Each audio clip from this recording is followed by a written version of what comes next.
In 2008, a high-profile game debuted called Metal Gear Solid 4: Guns of the Patriots.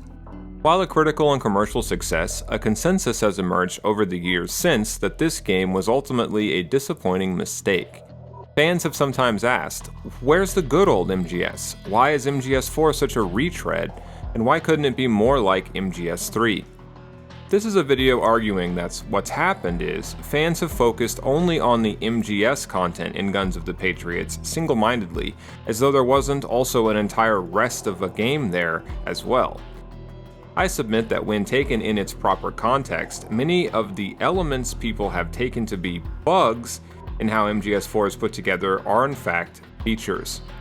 This is a game about fandom, and about what gets lost when you take a good thing and try to stretch it out to last forever, well past its natural lifespan. MGS4 is about the sequel and spin-off machine, the Hollywood system, and the endless procession of soulless and diminishing returns it produces. Guns of the Patriots is about what the Hollywood system looks like when it takes over the world, and when technology advances to such a degree that it can erase human minds and original ideas out of the creative, even cultural equation. MGS4 is about death.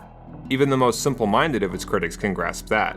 But more accurately, MGS4 is also about something that should have died and simply refuses to, propped up by the drug-like stimulant jolt of consumer demand.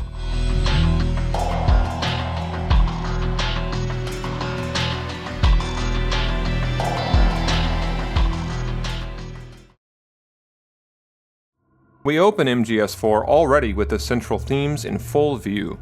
In a characteristically meta-referential way, it is MGS itself that has, as a game based around warfare, changed. War has grown old, lifeless, and routine, and so has Snake. The accelerated aging is really just a metaphor for what was supposed to be MGS's limited shelf life. Snake is dragged back onto the battlefield, just like MGS as a series is dragged back to rehash the same old stories, with the same old heroes and villains all over again. Except this time around, the logic of 21st century globalization has invaded everything, including what used to be the strict purview of state armies, warfare. This coincides and continues off one underlying theme from MGS2, war as a perverse form of video games.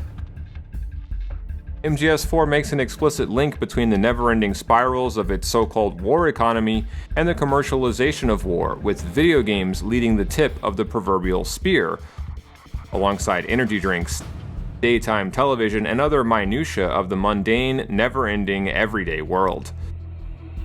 But this sad excuse for warfare that we see in the game is only the sequel, the leftovers, from the last truly great war in the eyes of the system, World War II. This theme of endless sequels and reruns we find even in the main antagonist, Liquid Ocelot. The meme or identity of the original MGS's antagonist Liquid lives on only in a diluted second-hand form, inside the body and mind of a different adversary, Revolver Ocelot. This brings to mind how ever since World War II, the United States was in search of another Hitler, another Nazi to fight, another enemy force on par with that legendary foe. To the algorithmic logic of a machine, the distinction between substance and its resemblance or its facsimile is past a certain point irrelevant and incomprehensible. This literal chimera of two different MGS Hitlerian bad guys in one perfectly resembles the sort of soulless, automated rinse and repeat recombination that MGS4 props itself up precisely to critique. Then begins the game's obsession with the real big boss. Everyone's trying to find the real or substantial big boss because of what his biometric, and we might add mimetic, signature is worth. The endless repetitions are all in search of a true second coming, a true return of the savior, and not merely a limitless procession of his pretenders, imposters, body doubles, and clones. Along our hunt for the real heart and soul of MGS, at large in other words, MGS4 brings us back to familiar locations, and more than a few familiar faces. But over and over again, it is only play acting, only shadows in the shapes of men, nostalgia in the shape of their own referent points. It's not before Act 3 in Central Europe that the aim of MGS4 to question the very impulses and obsessions that forced MGS4 itself into being is laid bare. and it does so by directly comparing the lore of the MGS series to a monotheistic religion.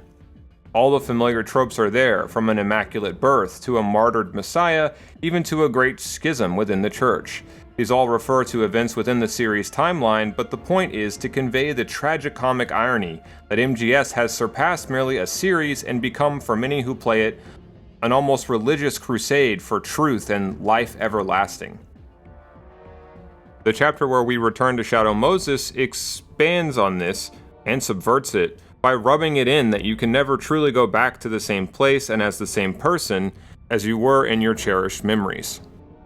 MGS4 prepares the player with this chapter to accept the death of the series, in fact, as we see conveyed by Naomi's speech at the end of Act 4. The Mount Rushmore-like hull of Ocelot's Arsenal ship, Outer Haven, meanwhile, is a borderline parody of the idol worship that characterizes the fandom, as we see each of the snakes have been made into eternal emblems on its side. Over and over again, familiar patterns play out, devoid of all their original substance or purpose. From the reappearance of Sniper Wolf's companion, to Hal's sorrow, to even a reprise of Jack and Rose. As Solidus said at the end of MGS2, we seem trapped in the endless spirals of our own double helix. This theme is again made clear by the last act, which brings the game-long double helix of commentary on the franchise and commentary on modern warfare together in a stunning spectacle that draws heavily from iconic images taken from the Pacific War. The closer we get to the end, the more Old Snake withdraws from this endless cycle. In Meryl's case, he gets replaced by his own doppelganger, Johnny, while Snake seems to disintegrate, literally, as he approaches his final battle. The loop is finally closed as one by one, from Ocelot to Snake to even Big Boss himself, we the players count backwards, unmaking the system that we love so dearly, from countless iterations of itself, back to 1, and finally back to 0. Guns of the Patriots took direct aim not only at the fans of MGS, but also of FPSs. In the same way it gave MGS fans precisely what they wanted, only to subvert and even criticize their very demands, MGS4 is a hybrid of FPS and stealth action to show, not tell, its point about the proliferation of this genre. FPSs at the time of its release seemed to be taking over the industry, and as we see, they've taken over even MGS. This uniformity disguised as diversity is exactly the character of modern culture that MGS4 wanted to satirize. All FPSs need to sell are more guns, better graphics, and new settings from one release to the next. MGS4's own structure is arguably a half parody of just this very FPS business model, where in place of any new ideas or creative vision, you have instead the cold and ruthlessly repetitious logic of the machine, mass-producing one FPS after another in rapid succession, just as we move from one act to another. It's as if video games themselves have died and the FPS lives on as their phantom. In the same way, MGS is about the quest to regain what can never return after death. It seems to present the FPS and its popularity as a desire on some level to return to the cultural substance of World War II from the American point of view. Just as Liquid seeks a more and more perfect facsimile of the sacred original Big Boss, we seem to move in reverse order throughout the game, from the modern battle space of the Middle East, to the proxy war fields from the 1970s in Latin America, to the thrill of World War II era espionage and the Cold War in Eastern Europe, to finally the World War II era battlefields of the Aleutian Islands and the Pacific Ocean. This gentle mocking of our own latent urges to return to the glory days of a heavenly past that may have never truly existed is a hallmark of postmodern fiction, something that has defined MGS as a series since at least Sons of Liberty.